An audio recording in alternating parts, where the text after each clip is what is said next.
What flowers can I grow indoors that will not aggravate my sinus problem? This is Lasherio from Covington, Tennessee. So, Jill, interesting question.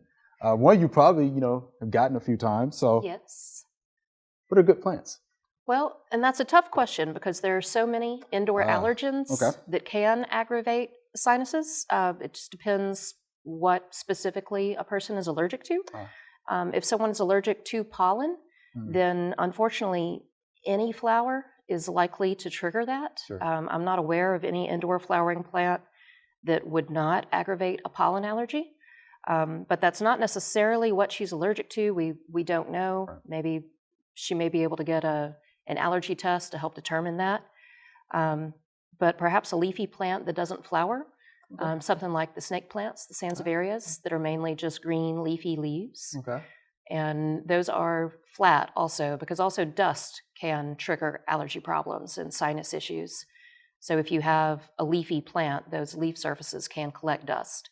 But if it's something with large leaves, that's pretty easy to dust off and keep the dust removed. So I might suggest something like the Sansevieria or the whale fin Sansevieria that just has that one large leaf that's going to be relatively easy to smooth off. Also avoid indoor plants that have fur, that are furry, that have hairs on the leaves, because those hairs can hold on to dust that will end up aggravating those allergies. Okay. Sansevieria. I thought about, what about golden pothos? Sure. That'd be? Sure. Okay. Yeah, pothos is easy, and that would be easy enough to wipe off.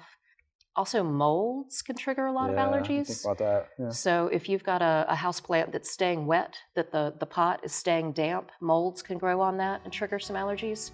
So she might go for more of the dry plants, more of the succulents, again, like a snake plant. Sure. Something that can dry out and would not be increasing mold growth inside the home. Thanks for watching the video. We hope you enjoyed. To subscribe, click below.